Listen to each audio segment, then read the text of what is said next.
Mengapa guru dikatakan sebuah profesi? Pertama, kita harus memahami profesi itu sendiri. Profesi itu adalah sebuah bidang pekerjaan yang dilandasi oleh keahlian atau keterampilan tertentu. Guru itu dikatakan profesi karena ia memiliki keterampilan yang dilandasi oleh pendidikan yang dia dapat selama masa misalnya perkuliahan.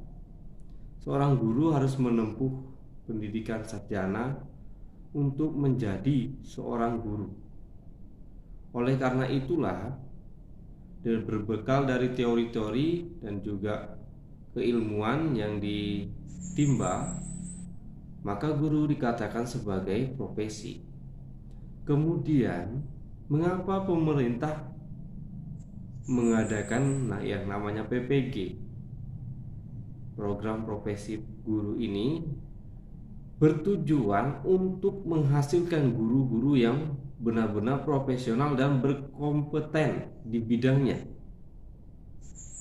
yang memiliki keahlian dalam bidang sosial, memiliki kepribadian yang baik dan profesional di dalam bidang mereka, sehingga mampu memberikan pendidikan di Indonesia, pendidikan yang berkualitas, sehingga menghasilkan pula murid-murid atau siswa-siswa yang berkualitas dan manusia Indonesia yang berkualitas di hari depan. Inilah tujuan dari PPG itu. Pertama, untuk kompetensi guru sendiri, untuk profesionalitasnya. Kemudian dari profesionalitas seorang guru, maka akan menciptakan siswa-siswa, orang-orang atau generasi Indonesia yang lebih baik. Pendekatan untuk mendidik seorang anak didik itu dikatakan melalui 3 pusat pendidikan yang dikemukakan oleh Ki Hajar Dewantara. Itu ada 3, yakni pertama pendidikan keluarga, kemudian yang kedua itu pendidikan sekolah, di lingkungan sekolah, kemudian yang ketiga pendidikan melalui masyarakat atau di lingkungan masyarakat. Pendidikan pertama kali dialami seorang anak itu ketika dia di dalam keluarga. Bersama dengan kedua orang tuanya, dia dididik bermacam-macam hal. Entah itu mulai dari dia berlatih, belajar berjalan, sampai dia bisa berjalan, belajar berbicara, berkomunikasi dengan kedua orang tuanya.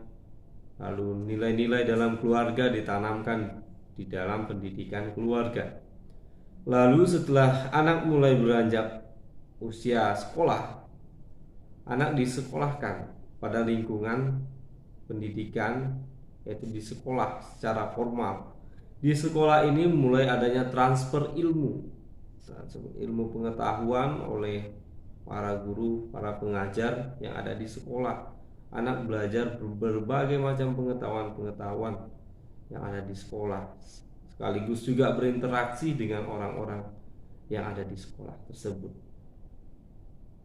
Yang ditekankan juga di sini pengembangan intelektual dan juga secara norma-norma diajari di sekolah. Kemudian tripusat yang ketiga itu adalah masyarakat. Di lingkungan masyarakat anak mulai belajar bermacam-macam hal. Itu penerapan ilmu-ilmu yang ada juga di sekolah, yaitu bagaimana berinteraksi dengan orang-orang lain, lalu bagaimana dia hidup bersama teman-temannya di masyarakat, bersama orang yang lebih tua atau sebagainya. Nah, bagaimana ketiganya ini saling terkait dan memberi daya dukung satu sama lain. Sebuah pendidikan yang baik dalam sebuah keluarga akan berdampak baik pula ketika anak mengalami pendidikan di sekolah formal dan juga di masyarakat. Misalnya, ketika anak di dalam keluarga diberikan pendidikan untuk saling menghargai di dalam hubungan adik dengan kakak di rumah, atau menghargai anak dengan orang tua. Ketika di sekolah anak diberikan pembelajaran pendidikan, dan dia akan juga tetap memberikan atau sudah terbiasa dengan pola-pola untuk saling menghargai. Ketika di sekolah diberikan pendidikan untuk saling menghargai satu sama lain. Nah, di sini penerapannya juga akan lebih pada ketika anak di masyarakat, di lingkungan masyarakat, bagaimana dia menghormati orang lain, hidup rukun satu dengan yang lain, misalnya tidak berbicara kasar dengan orang yang lebih tua, atau memiliki sikap sopan santun. Jadi ketiga hal ini itu sebenarnya saling berketerkaitan. Sebuah lingkungan yang kurang baik bagi anak dan keluarga yang kurang baik juga akan mempengaruhi anak ketika misalnya di sekolah. Orang yang hidup di dalam keluarga yang misalnya berantakan, itu juga akan membawa sikap anak yang kurang baik. Misalnya di sekolah mungkin dia bisa jadi pemalu atau malah menjadi sulit untuk diatur. Bahkan begitu juga ketika dia di masyarakat. Di masyarakat dia misalnya sering membuat keonaran dan sebagainya, karena misalnya kurang perhatian dari orang tuanya. Dia mencari-cari perhatian baik dengan teman-temannya di sekolah ataupun di masyarakat. Jadi pada dasarnya 3 pusat pendidikan yang dikemukakan oleh Ki Hajar Dewantara ini merupakan satu kesatuan yang saling terkait. Semuanya saling mendukung. Dengan situasi masyarakat yang baik, maka juga akan mendukung pendidikan yang baik. Begitu juga dengan keluarga yang baik, menanamkan tingkah laku, pola perilaku yang baik di dalam keluarganya, maka akan terbawa di sekolah. Maka pendekatan ini sebagai seorang calon guru perlu dikembangkan untuk pendampingan anak, merengkuh orang tua untuk memberikan pendidikan anak, lalu berkomunikasi dengan kedua orang tuanya bagaimana harus mendidik anaknya. Kemudian setelah adanya komunikasi, kita mencoba memberikan yang terbaik di sekolah, dan juga berkomunikasi pula dengan lingkungan masyarakat di mana tempat sekolah itu berada atau tempat anak itu berada, sehingga semuanya menjadi satu kesatuan yang saling terkait dan saling mendukung. Kompetensi guru di Indonesia menurut undang-undang itu ada 4, yaitu 1 kompetensi pedagogik guru, yaitu kompetensi di mana guru harus memahami karakteristik anaknya, lalu bagaimana membuat perencanaan pembelajaran, kegiatan pembelajaran, dan juga evaluasi sampai dengan membuat kurikulum atau membuat suatu pembelajaran yang sesuai dengan kemampuan dan potensi-potensi anak. Ini penerapannya bahwa dari penguasaan terhadap teori belajarnya, bagaimana peserta didik bisa memahami, kemudian menyelenggarakan kegiatan yang mengembangkan peserta didik. Ini adalah implementasinya, memfasilitasi pengembangan potensi peserta didik yang mengaktualisasikan kemampuan peserta didik itu sendiri. Kemudian kompetensi kepribadian, di mana seorang guru harus memiliki rasa bangga misalnya terhadap diri sendiri akan tugasnya sebagai seorang guru, mempunyai kepercayaan diri. Kemudian pendidikan yang direncanakan adalah proses agar semua berkembang melalui proses pembelajaran. Guru sebagai pendidik harus dapat mempengaruhi ke arah proses itu sesuai dengan tata nilai.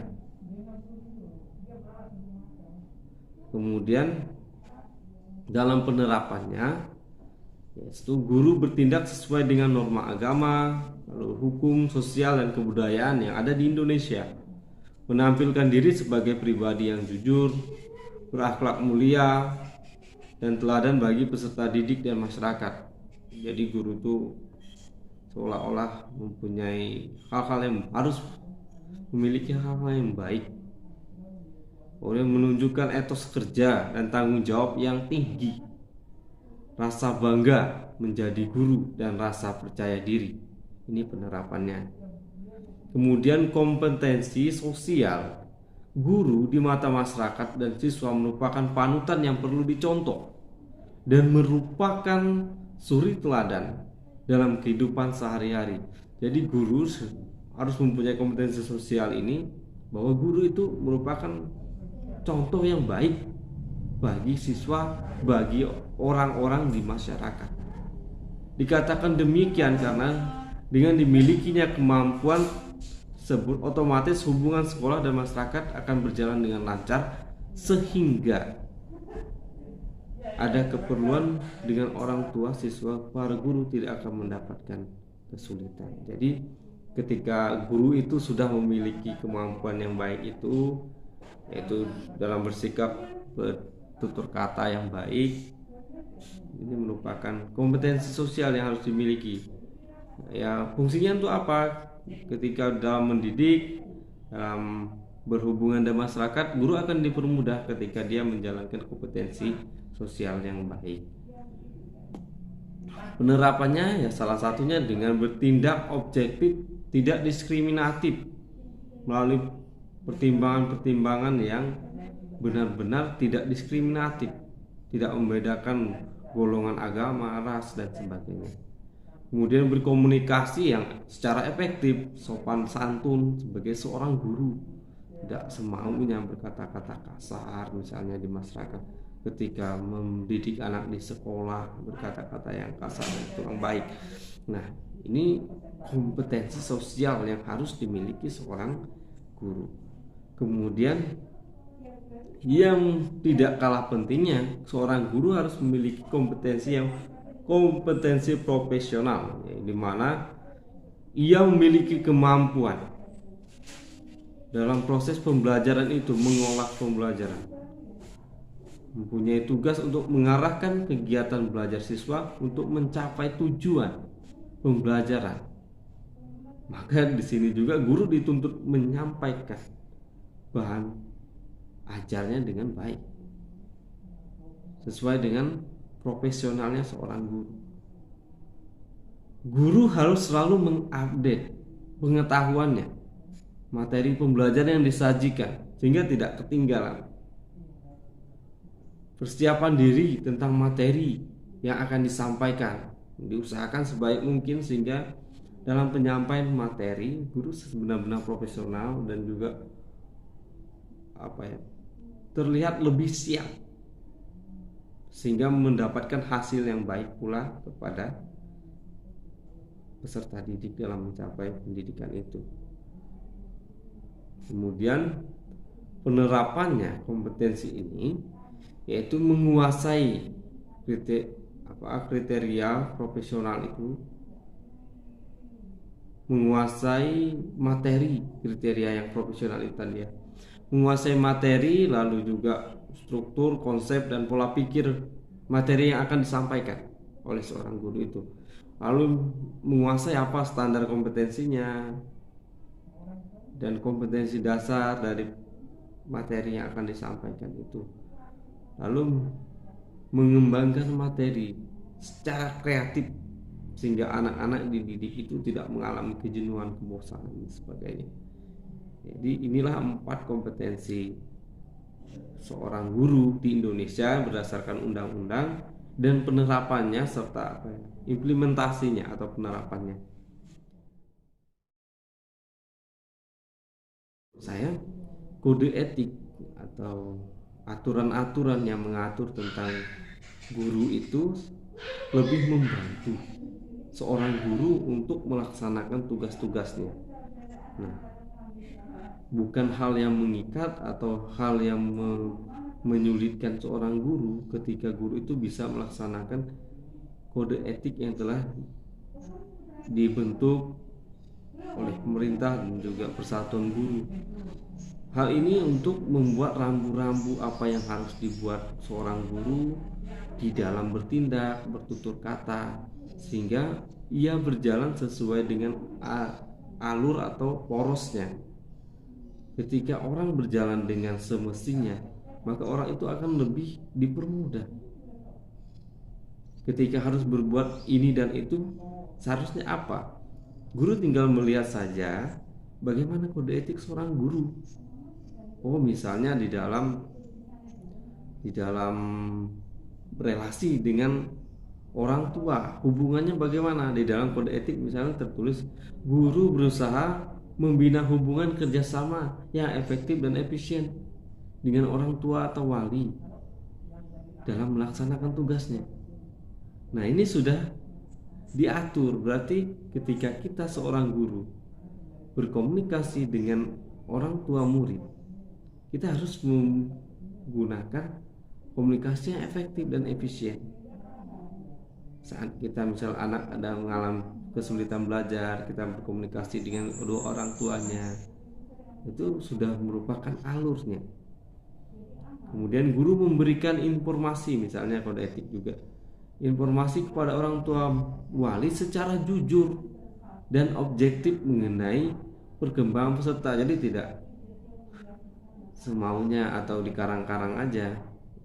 Guru memberikan yang terbaik, anaknya seperti ini, sehingga dengan komunikasi yang baik ini anak bisa berkembang. Misalnya, oh, perkembangan anak di sini seperti ini di sekolah, lalu diberitahukan kepada kedua orang tuanya. Lalu guru itu harus seperti apa dengan seorang murid. Misalnya kode etik guru dengan murid. Guru berperilaku secara profesional dalam melaksanakan tugas mendidik, mengajar, membimbing, dan mengarahkan anak sebagai individu, sebagai warga sekolah dan anggota. Nah, kemudian guru juga mengakui bahwa setiap peserta didik memiliki karakteristik secara individual dan mempunyai hak dan kewajibannya sebagai individu, sebagai warga sekolah atau warga negara. Nah, ini dengan memahami kode etik, bagaimana seorang guru harus bertindak terhadap anak muridnya. Ternyata harus profesional. Harus membimbing, memahami peserta didik. Maka kode etik akan sangat membantu seorang guru untuk berjalan dengan baik dan melaksanakan tugasnya dengan sebaik-baiknya. Oleh karena itu, melihat dari butir-butir kode etik yang ada di pasal 6 misalnya yang saya jelaskan tadi, ya, guru mengakui bahwa setiap peserta didik itu memiliki karakteristik secara individual dan masing-masing itu berbeda, sehingga di dalam menentukan pembelajaran, dalam evaluasi pembelajaran, kita memahami kenapa anak ini sulit belajar, karena kenapa anak ini sulit mendapatkan nilai yang baik, karena kita paham kekurangan anak, dan dalam kode etiknya sudah ada bagaimana kita harus bersikap.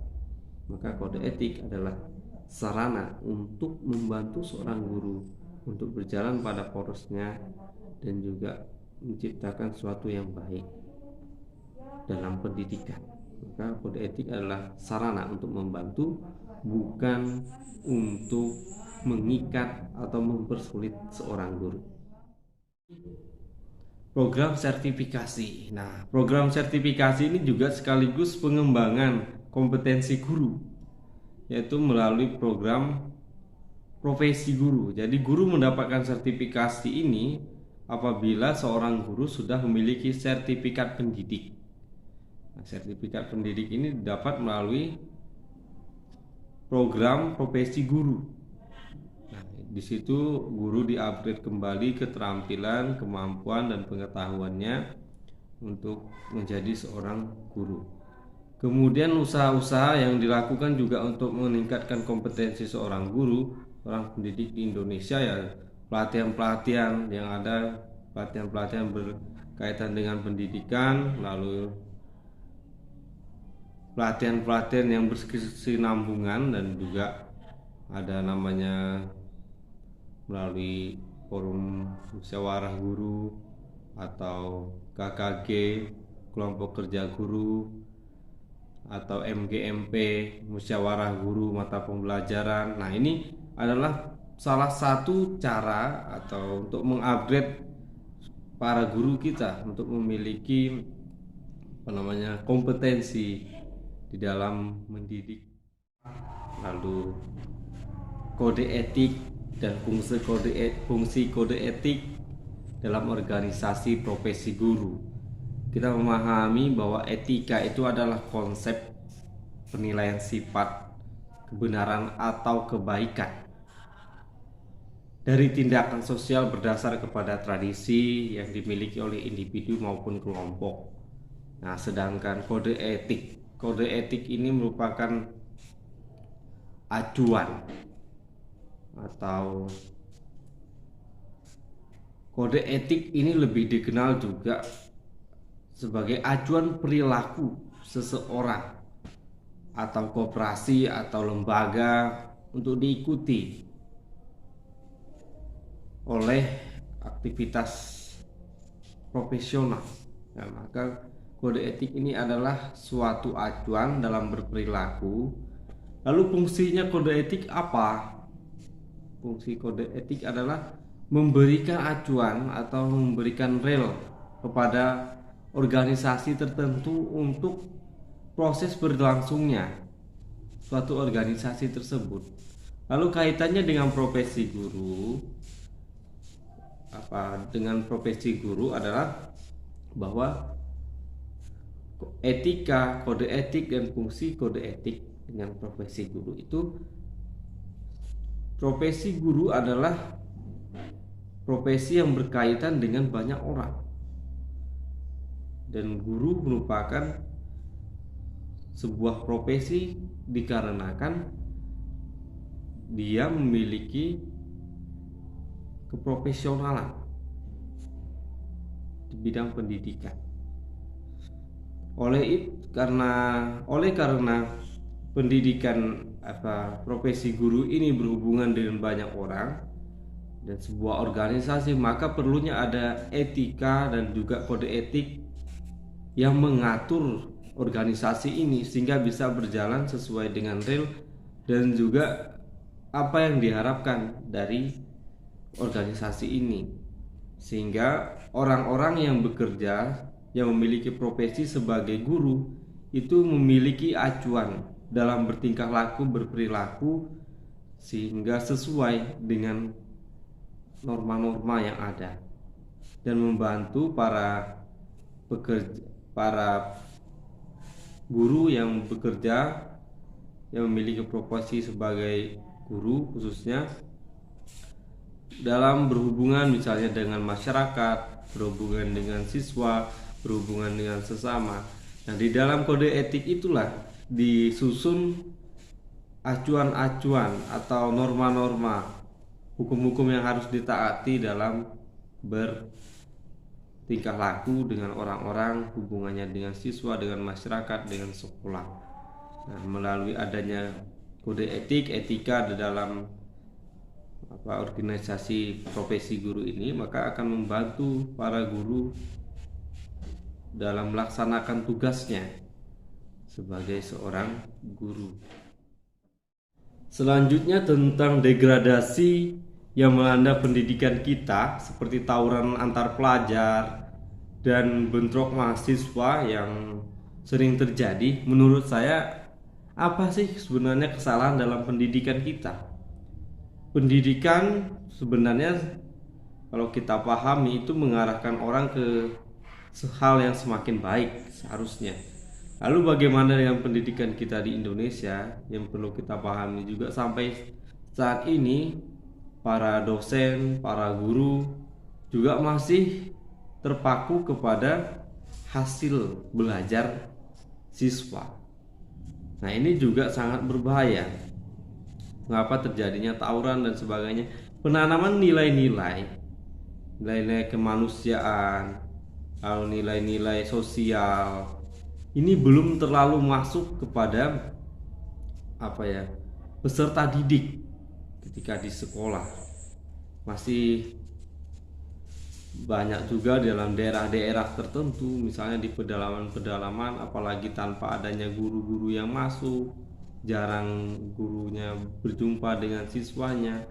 Ini juga mempengaruhi penanaman norma-norma atau nilai-nilai sosial di masyarakat tidak tertanam kepada siswa atau pelajar. Nah, ini juga bisa mengakibatkan ketika nilai-nilai kebaikan, nilai-nilai sosial, emosional, dan juga etika-etika itu tidak tertanam. Ya, ketika anak belajar misalnya melalui melihat di film atau di YouTube di mana saja mengenai kekerasan, kok sepertinya keren dan bagus. Apalagi di usia remaja yang ingin menunjukkan jati dirinya, misalnya di usia-usia masih muda belia. Nah, ini karena tidak adanya konsep yang baik dari penanaman nilai-nilai yang baik, maka mempengaruhi konsep pendidikan, konsep anak. Kemudian fokus kepada hasil belajar juga membuat anak-anak lebih dihargai seolah-olah hanya karena hasil belajarnya. Anak itu lebih berkembang, lebih pintar, hebat ketika nilainya bagus. Masih banyak pandangan masyarakat dan juga guru-guru bahkan saat ini yang menuntut anaknya harus mempunyai nilai dalam pembelajarannya minimal 90, 80 dan sebagainya. Padahal penanaman nilai-nilai misalnya seperti kayak gotong royong, lalu saling berempati, saling menghargai.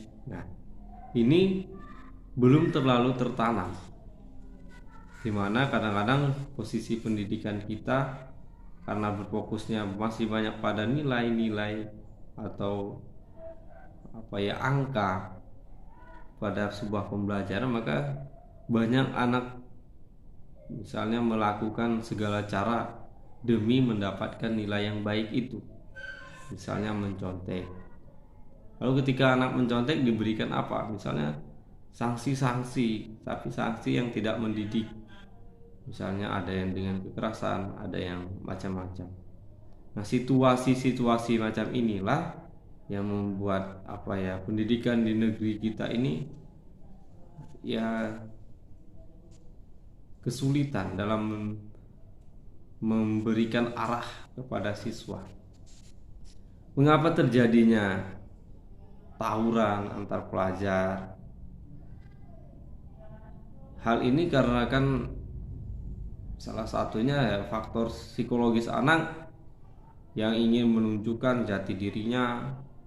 Dan kemudian dari sistem pendidikan kita yang ketika anak seharusnya yang menunjukkan jati dirinya seperti apa, mencari dirinya seperti saya itu seperti apa, itu melalui pendidikan diarahkan oleh guru atau lingkungan keluarga yang bekerja sama dengan sekolah, mengarahkan anak bahwa mencari jati diri itu bukan hanya dengan misalnya berkelahi, menunjukkan saya hebat dengan ikut tawuran dan sebagainya, tetapi dengan misalnya hal-hal yang positif, menunjukkan dengan bakat-bakat di sekolah melalui misalnya ekstra band, lalu olahraga, lalu juga kreativitas yang lain.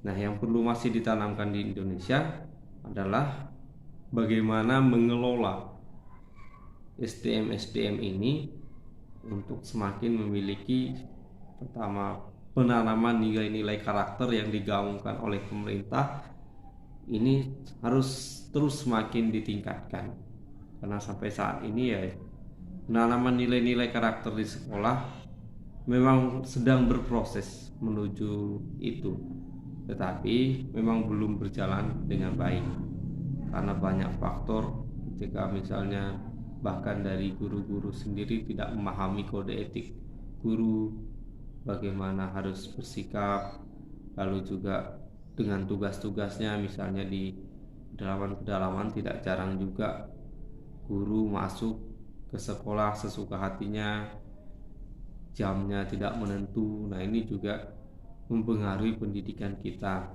di Indonesia.